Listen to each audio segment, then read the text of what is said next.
ओम नमो भगवते वासुदेवाय। ओम नमो भगवते वासुदेवाय।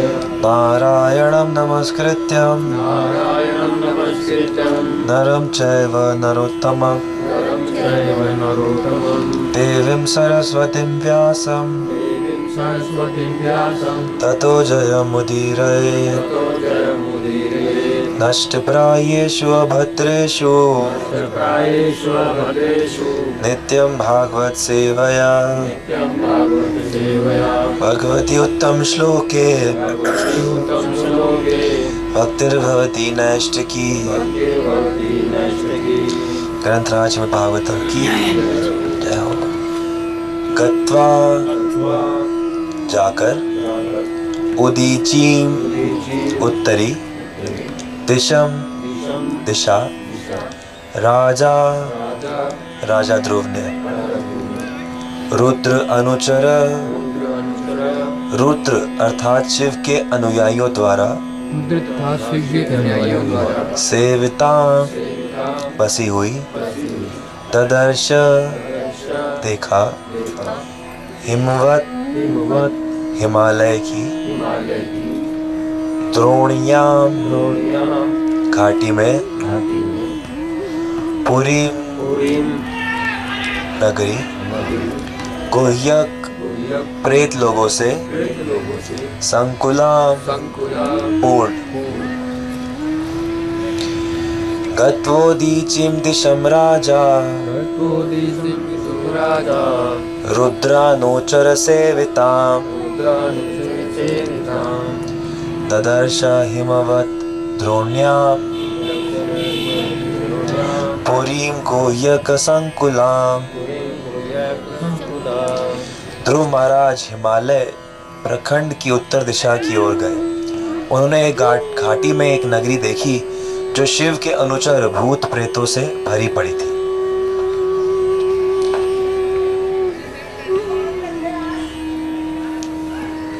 तात्पर्य इस श्लोक में बताया गया कि यक्ष बहुत कुछ शिव के भक्त होते हैं।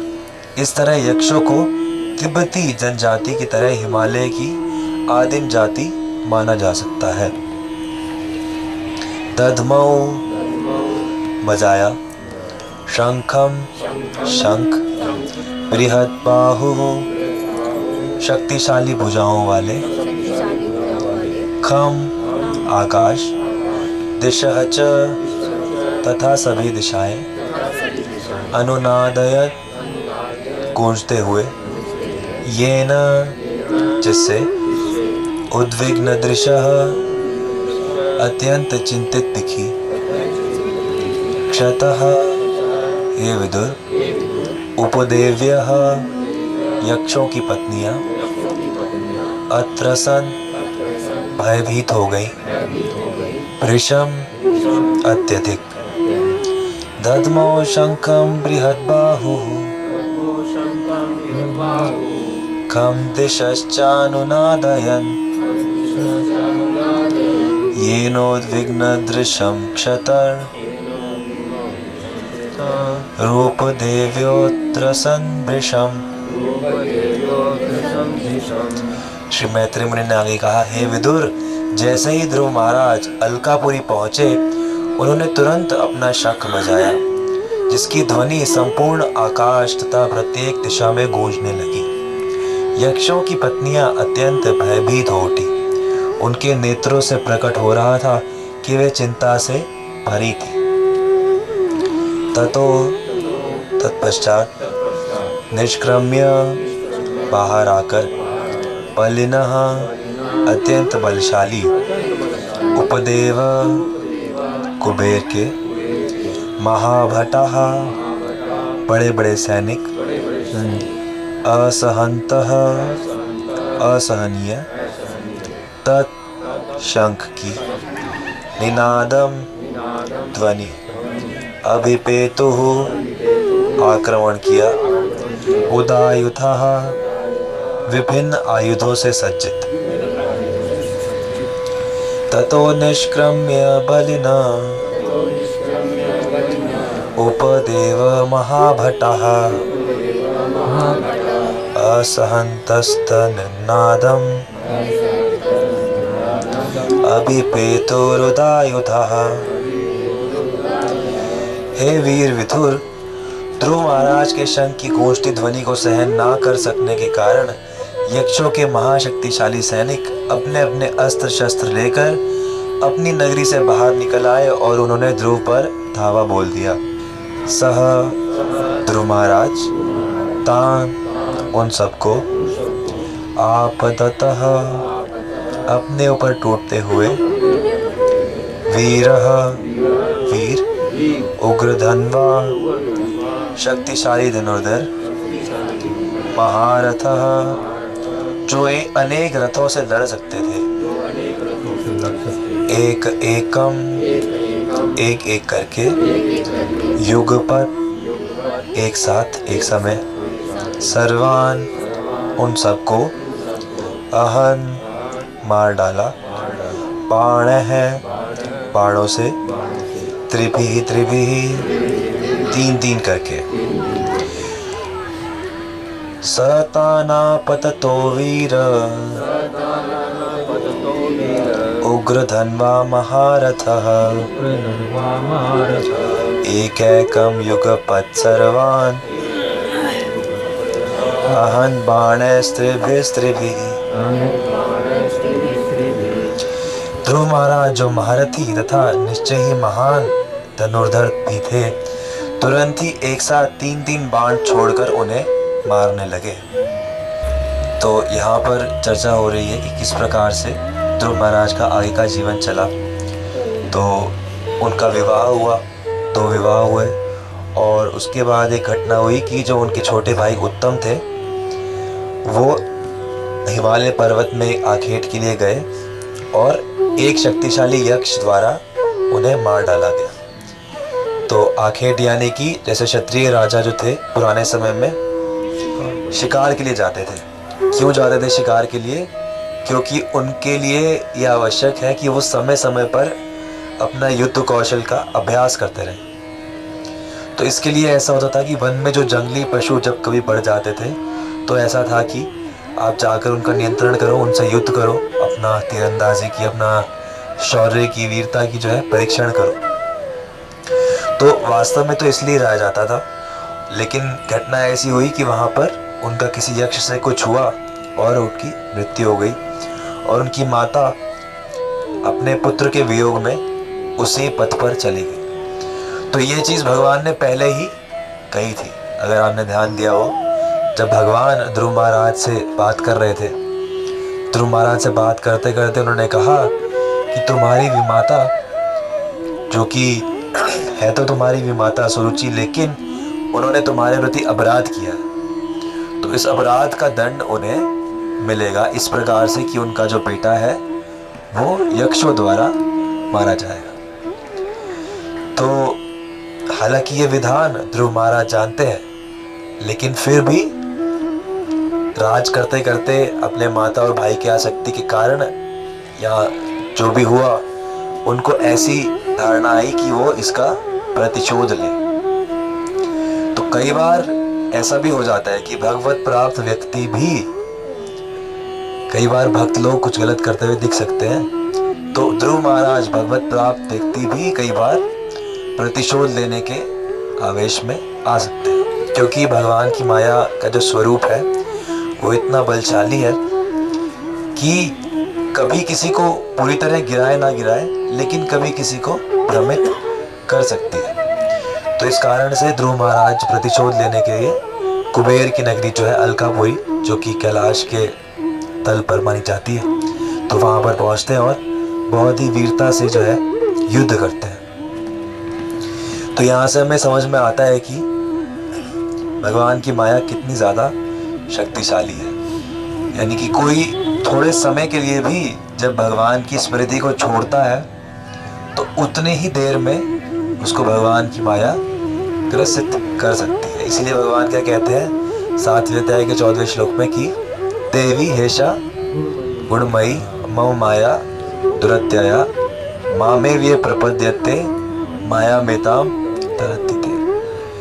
कि ये जो देवी है ये गुणमयी इतनी ज़्यादा खतरनाक है कि जो मेरे शरणागत नहीं रहता वो इसके पार नहीं जा सकता। इसीलिए भगवान बार बार कहते हैं कि सततम कीर्तयन्तो माम, कि सतत मेरा कीर्तन चलना चाहिए। सतत यानी कि लगातार। फिर भगवान ने देखा नहीं लगातार कीर्तन नहीं चल सकता, क्योंकि पता है कि भाई, तो फिर कहते हैं अनन्य चिंतयन्तो माम, कि चलो कीर्तन ना सही लेकिन चिंतन हमेशा अनन्य भाव से मेरा होते रहना चाहिए। क्योंकि सतत कीर्तन तो केवल वही कर सकता है जो पूर्णतः वैरागी है, हरिदास ठाकुर जैसा। लेकिन बाकी सब लोग कम से कम ये प्रयास कर सकते हैं कि चिंतन जो है वो भगवान का अनन्य चलने लगे, कि जैसे भी परिस्थिति में हम जहाँ भी है, हमारा चिंतन ये हो कि भगवान की हमें सेवा करनी है, भगवान है, भगवान हमारे अपने हैं। तो यहाँ पर यही हुआ कि ध्रुव महाराज हालांकि भगवान के भक्त हैं, लेकिन वो इस चीज़ को भूल गए कि ये जो यक्ष है इनके अंदर भी भगवान है। तो उन्होंने जाते ही सभी यक्षों के साथ युद्ध करना शुरू कर दिया। जैसी ललकार हुई, तो क्षत्रियों का ये स्वभाव होता है कि कोई ललकारे तो वो पीछे नहीं हट सकते। ब्राह्मणों का क्या स्वभाव है, ब्राह्मण जो है वो युद्ध से पीछे भागेंगे, वो कहेंगे कि नहीं युद्ध की आवश्यकता नहीं है, जहाँ भी युद्ध को छोड़ा जा सके छोड़ दो। क्षत्रिय क्या कहेंगे, क्षत्रिय कहेंगे कि जहाँ पर भी युद्ध का अवसर है तो युद्ध होना चाहिए, क्योंकि युद्ध ही हमारे वीरता का, शौर्य का प्रतीक है। तो यक्ष जो है वो भी लड़ने आ गए, और ध्रुव महाराज जो कि पराक्रमी थे ही, तो उन्होंने युद्ध किया। और आगे पूरी घटना आती है कि किस प्रकार से बहुत ही भयंकर युद्ध हुआ। फिर अंत में ब्रह्मा जी ने आकर ध्रुव महाराज को कहा कि तुम्हारे भाई को किसी एक यक्ष ने मारा, अब तुम उनके चक्कर में पूरे यक्षों की जो आबादी है उसको बर्बाद कर रहे हो, तो भगवत भक्त को ऐसा शोभा नहीं देता, तो तुम्हें इन्हें क्षमा कर देना चाहिए। तो ध्रुव महाराज अपने परदादा की बात मान लेते हैं, और फिर जो यक्षों के राजा कुबेर हैं उनके साथ संधि कर लेते हैं। तो इस प्रकार से ये प्रसंग खत्म होता है। तो भक्तों को अंततः यही समझना चाहिए कि हाँ, लड़ाई झगड़ा नहीं, सब में भगवत दर्शन करते हुए भगवत भक्ति ही प्रधान मानकर उसी भाव में जीवन जिया जाए। वृंदावन रम्य स्थान दिव्य चित्तमणि धाम रतन मंदिर मानो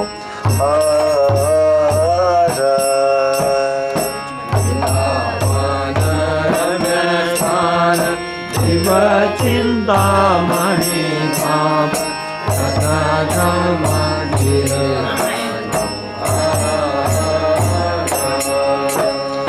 आवृत कालिंदी नीर राजहंस गिरी कौरे ताहे शोभे कनक कमल।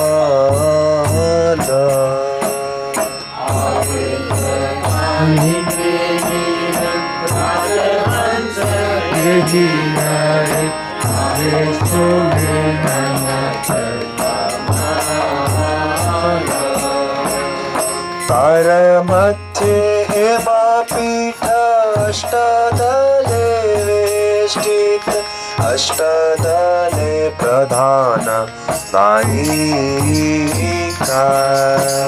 तार मध्ये हेमपीठ अष्टदले वेष्टित अष्टदले प्रधान नायिका।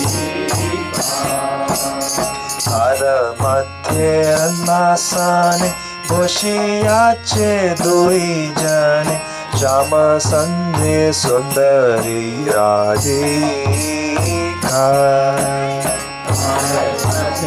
अन्नासाने बसियाचे दुई जने श्याम संधे सुंदरी राधिका।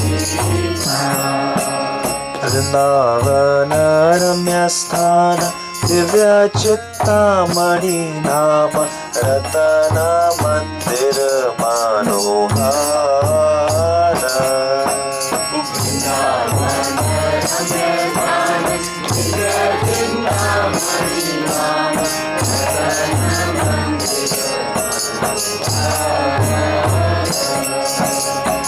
रूप लावण्य राज আসি আমি পড়ছে খাসি হাস্য পরিহাস্য সম্ভাষণে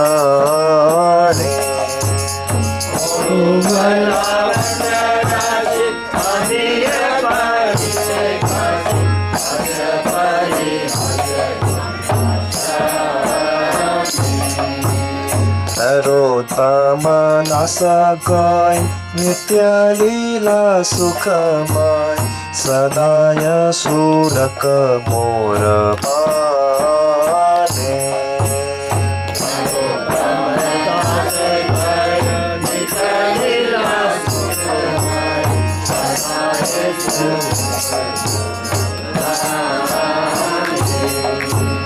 वृंदावन रम्य स्थान दिव्य चिंतामणि धाम रतन मंदिर मनोहर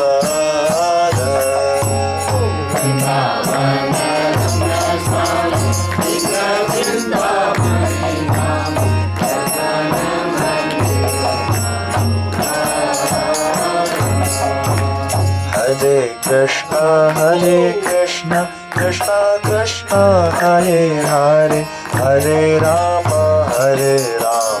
राम राम हरे हरे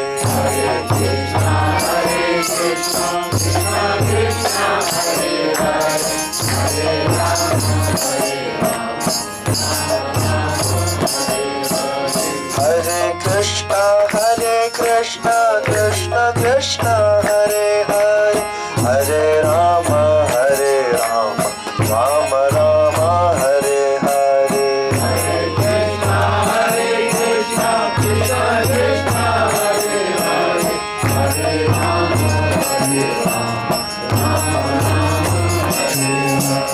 हरे कृष्ण कृष्ण कृष्ण हरे हरे हरे राम राम राम हरे हरे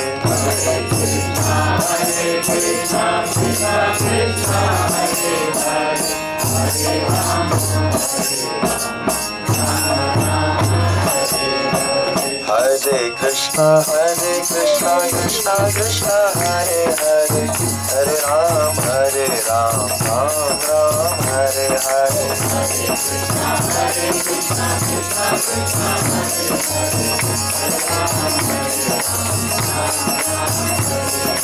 हरे कृष्ण कृष्ण कृष्ण हरे हरे हरे राम राम हरे हरे